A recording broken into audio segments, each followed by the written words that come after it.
बिस्मिल्लाहिर्रहमानिर्रहीम। अस्सलाम वालेकुम। मैं हूं असद और आप देख रहे हैं असद इलेक्ट्रिकल।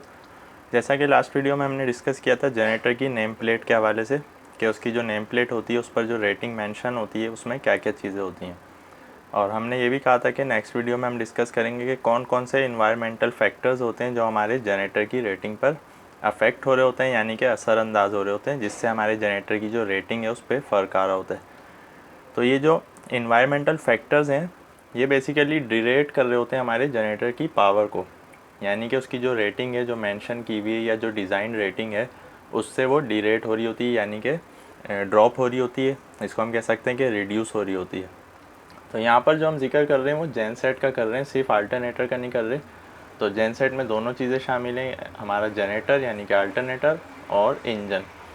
तो ये जो वेदर कंडीशंस हैं और ये जो सारी चीज़ें हमने यहाँ पर मेंशन की हैं, 4 फैक्टर्स हमने यहाँ पर मेंशन किए हैं, तो ये हमारे इंजन और जनरेटर दोनों पर अफेक्ट कर रहे होते हैं। किस तरह, उस पर अभी हम वन बाय वन डिस्कस कर लेते हैं। सबसे पहले अगर हम बात करें एल्टीट्यूड के ऊपर, जैसा कि हमने बताया था कि एल्टीट्यूड का मतलब होता है सतह समंदर से बुलंदी। तो एल्टीट्यूड किस तरह हमारे जेन सेट पर यानी कि जनरेटिंग सेट पर असरअंदाज हो रही होती है कि हमारे जो एरिया होता है वो हर जगह का उसका एल्टीट्यूड अलग होता है। मसलन कराची का अलग है, कराची समंदर के पास है तो उसकी जो सतह समंदर से बुलंदी है वो डिफरेंट होती है। अगर आप काबुल चले जाएंगे अफ़गानिस्तान में तो उसकी डिफरेंट होगी। अगर आप मॉस्को चले जाते हैं रशिया में, या बीजिंग चाइना में आ जाते हैं, या किसी और जगह दुनिया में, तो हर जगह का जो एल्टीट्यूड है वो डिफरेंट होता है। तो जनरेटर जो डिज़ाइन किया जाता है वो एल्टीट्यूड को सामने रख कर डिज़ाइन किया जाता है। यानी ऐसा नहीं हो सकता कि एक पाकिस्तान में डिज़ाइन हुआ हुआ जनरेटर हम अमेरिका में ले जाकर उसी तरह यूज़ कर सकते हैं। उसकी वजह ये है कि एक तो उसके वोल्टेज डिफरेंट होते हैं, उसकी फ्रिक्वेंसी डिफरेंट होती है, उसके साथ साथ उसकी वेदर कंडीशंस और उसके एल्टीट्यूड को मद्देनज़र रखकर वो जनरेटर जो है वो डिज़ाइन किया जाता है। तो एल्टीट्यूड का इफ़ेक्ट क्या होता है हमारे जनरेटर पर?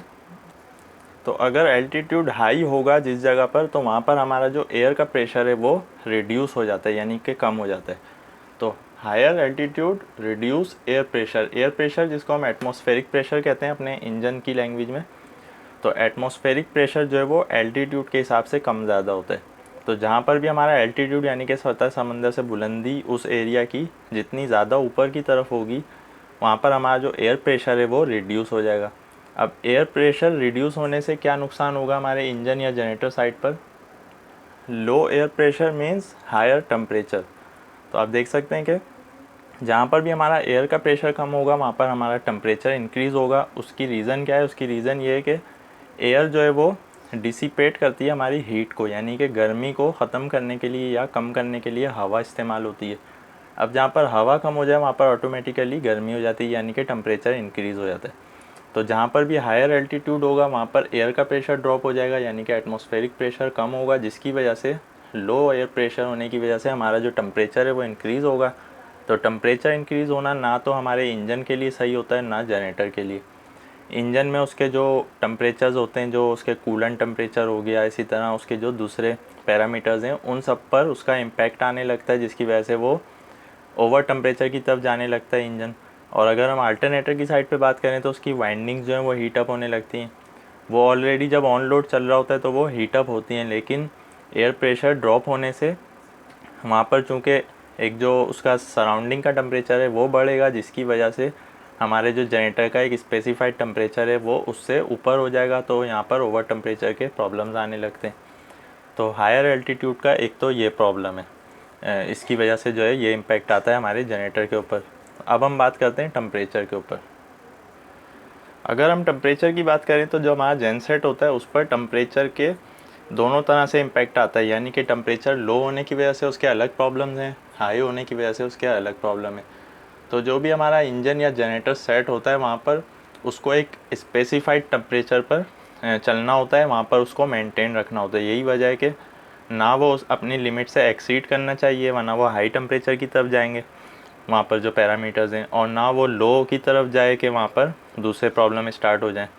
तो अब हम यहाँ पर देख लेते हैं कि हमारा टेम्परेचर जो है इन्वायरमेंट का वो अगर बहुत ज़्यादा कम होगा तो उसके क्या क्या इम्पैक्ट होंगे हमारे जनरेटर सेट के ऊपर। इसी तरह अगर वो हाई होगा तो उसके क्या क्या साइड इफ़ेक्ट हो सकते हैं। तो हमारे जो लो टेम्परेचर के पहले हम बात कर लेते हैं कि क्या क्या नुकसानात होते हैं। एक तो ये कि हमारे जनरेटर्स में स्टार्टिंग प्रॉब्लम आता है, स्टार्टिंग प्रॉब्लम की जो मेन रीज़न होती है वो ये होती है कि हमारा जो इंजन में ऑयल होता है, ल्यूब ऑयल, वो उसकी जो थिकनेस है वो बढ़ जाती है, यानी वो थिकर हो जाता है, मोटा हो जाता है। तो जब भी हमारा ऑयल जो है गाढ़ा होगा तो हमारे स्टार्टिंग में प्रॉब्लम आएगा, चूँकि क्रैंक के टाइम जो है वो बैटरीज़ की ज़्यादा पावर रिक्वायर्ड होती है, जिसकी वजह से हमारी बैटरीज़ डाउन होने लगती हैं। तो स्टार्टिंग में ज़्यादातर इसके प्रॉब्लम्स आते हैं। दूसरा फ्यूल का प्रॉब्लम आता है, यानी कि अगर टेम्परेचर बहुत ज़्यादा लो हो जाए तो बहुत से इलाकों में जो है वो माइनस में चला जाता है टेम्परेचर, तो उसकी वजह से हमारा फ्यूल जो है वो जमने लगता है, या बहुत ज़्यादा ठंडा होने की वजह से वो फायर नहीं हो पाता, तो जिसकी वजह से फ्यूल के प्रॉब्लम्स की वजह से भी हमारा स्टार्टिंग प्रॉब्लम आता है। फिर ये कि इसकी वजह से यहाँ पर जो हमारे कूलेंट होता है, जो हमारा पानी होता है इंजन में, वो भी जमने लगता है, तो उसको फ्रीज़ होने से भी हमें बचाना होता है। तो लो टेम्परेचर में हमारे ये नुकसान होते हैं। अगर हम जनरेटर साइड पर देखें तो वहाँ वाइंडिंग्स के प्रॉब्लम आ सकते हैं, क्योंकि जहाँ पर भी टेम्परेचर बहुत ज़्यादा लो होगा वहाँ पर जो है वो मॉइस्चर आता है हमारी वाइंडिंग्स के ऊपर, तो वाइंडिंग जो है वो उनको नुकसान पहुँचा सकता है मॉइस्चर। तो लो टेम्परेचर के जो मेन प्रॉब्लम्स उसकी वजह से आ सकते हैं वो ये हैं। इसके अलावा भी बहुत से होते हैं। अब हम बात करते हैं हाई टेम्परेचर के ऊपर। तो जिस तरह लो टेम्परेचर के नुकसान आते हैं उसी तरह हाई टेम्परेचर के भी नुकसान आते हैं। यही वजह है कि हमारे जनरेटर्स के अंदर दोनों के लिए सेफ्टी दी हुई होती है कि अगर टेम्परेचर हमारा लो हो जाए तो कहाँ तक हो, उससे नीचे अगर हो तो हमारा इंजन शट डाउन हो जाना चाहिए, और इसी तरह अगर हमारा टेम्परेचर हाई होता है तो वो कहाँ तक हो उसके बाद उसको शट डाउन हो जाना चाहिए। तो वो सेफ्टी तो बेसिकली हमने वाटर के ऊपर फिट की हुई होती है। तो जो पानी है चूँकि वो डायरेक्टली सराउंडिंग के जो वेदर है उससे उस पर इम्पैक्ट आ रहा होता है, तो इसीलिए पानी से हमें पता चल जाता है कि हमारा जो सराउंडिंग का टेम्परेचर है वो कितना चल रहा है, अगर वहाँ पर हमने हीटर्स वगैरह ना लगाए हों। तो अगर टेम्परेचर हमारा जो सराउंडिंग का है, जिसको हम कह रहे हैं कि एम्बिएंट टेम्परेचर है, या जो जनरेटर जहाँ रखा हुआ है उस जगह का टेम्परेचर अगर हाई हो जाता है तो ओवर हीटिंग के प्रॉब्लम्स आते हैं। यानी कि जैसा कि हमने बताया कि कूलेंट, पानी या जो भी उसके जैकेट वाटर के सर्किट में जो भी चीज़ है उसका टेम्परेचर बढ़ने लगता है। इसी तरह जब टेम्परेचर पानी का बढ़ेगा तो ऑयल का भी बढ़ेगा, तो हर चीज़ का बढ़ेगा। हमारा इंजन जो है वो हीटअप की तरफ जाएगा, उसका जो एग्जॉस्ट है उसका टेम्परेचर भी हाई होगा, तो इसी तरह एग्जॉस्ट में रेड हॉट हो जाते हैं टर्बो, और दूसरे प्रॉब्लम्स आने लगते हैं। अल्टरनेटर की साइड पर अगर हम बात करें तो ओवर टेम्परेचर जो हमारा सराउंडिंग का होता है वो जब जनरेटर पर इम्पैक्ट डालता है तो उसकी वजह से हमारे अल्टरनेटर की रेटिंग जो है वो डीरेट होती है। वो किस वजह से कि एक तो उसका अपना टेम्परेचर है जब वो लोड पर चल रहा है, और जब बाहर का टेम्परेचर भी उसको जो है वो एक्सीड करे उसकी रेटेड वैल्यू से, तो अल्टरनेटर की जो रेटिंग है उस पर फ़र्क आने लगता है। तो जैसा कि हम जानते हैं कि अल्टरनेटर का एक स्पेसिफिक टेम्परेचर होता है, जैसा कि हमने पिछली वीडियो में बताया था कि हर जनरेटर के ऊपर उसकी जो नेम प्लेट होती है वहाँ पर लिखा हुआ होता है कि मैक्सिमम टेम्परेचर जो है एम्बिएंट टेम्परेचर जनरेटर का वो कितना होना चाहिए, या वो कितने तक डिज़ाइन हुआ है। तो अगर उसकी डिज़ाइनिंग की जो रेटिंग है उससे बढ़ जाए टेम्परेचर तो वहाँ पर फिर उसकी रेटिंग जो है वो रिड्यूस होने लगती है और अल्टरनेटर की वाइंडिंग्स में प्रॉब्लम आने लगता है। तो हाई टेम्परेचर के मेन जो नुकसान हैं वो ये हो सकते हैं। तीसरा जो फैक्टर है हमारा वो है ह्यूमिडिटी, यानी कि नमी। तो जब नमी आती है यानी मॉइस्चर आता है तो वो हमारी वाइंडिंग्स को नुकसान पहुंचाता है। तो सबसे पहले तो हमें इसको डिसिपेट करना होता है, यानी कि नमी को वहाँ से निकालना होता है। तो इसके लिए हम स्पेस हीटर्स का इस्तेमाल करते हैं, जो कि हमारे अल्टरनेटर की वाइंडिंग्स के अंदर यानी कि उसके करीब जगह पर लगाए जाते हैं। स्पेस हीटर्स जो है वो ऑफ कंडीशन में जब भी हमारा जनरेटर होगा तो हमारी वाइंडिंग्स को जो है ड्राई रखेगा, वहाँ पर एक टेम्परेचर को मेंटेन रखेगा ताकि वहाँ पर मॉइस्चर ना जम सके हमारी वाइंडिंग्स के ऊपर। तो ये मॉइस्चर जो ह्यूमिडिटी है वो हमारे जनरेटर को नुकसान पहुंचा रही होती है, उसकी रेटिंग को। इसी तरह जो हमारे एयर फिल्टर्स होते हैं, जैसा कि हम जानते हैं कि एयर फिल्टर में डायरेक्टली एयर आती है और उसके बाद क्लीन होकर हमारे इंजन में चली जाती है। अगर उस एयर में ह्यूमिडिटी हो यानी कि नमी हो तो क्या होगा, वो नमी भी हमारे फ़िल्टर्स पर आएगी, जिसकी वजह से हमारे फ़िल्टर की जो लाइफ है वो कम हो जाएगी। अगर तो फ़िल्टर ने उसको रोक लिया तो सही, वरना वो जो नमी है वो हमारे इंजन के अंदर जाएगी और फिर वो इंजन को नुकसान पहुंचाएगी। तो ह्यूमिडिटी के भी हमारे जो नुकसान आते हैं जो हमारे जनरेटर की रेटिंग को डीरेट कर रहे होते हैं, वो मेन जो है वो ये है। आखिरी चीज़ रह जाती है डस्ट। डस्ट जो है वो भी हमारी इन्हीं दो चीज़ों के लिए नुकसानदेह, एक तो वाइंडिंग्स के लिए, दूसरा एयर फिल्टर्स के लिए। एयर फिल्टर्स को तो ये चॉक कर देती है, जब एयर में हमारी डस्ट आएगी तो सबसे पहले एयर फ़िल्टर रोक लेगा उसको, ताकि वो इंजन में ना जाए। तो इससे हमारे एयर फ़िल्टर की जो लाइफ है वो कम हो जाएगी और ये चॉकिंग की तरफ जाएगा।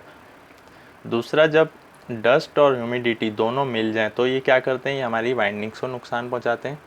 जैसा कि हम जानते हैं कि जनरेटर की जो हमारी वाइंडिंग्स होती हैं वो भी क्लीन रहनी चाहिए। वहाँ पर अगर डस्ट जमा होती रहे तो आगे चल के फिर वो हमारे जनरेटर्स में प्रॉब्लम्स लेके आती है।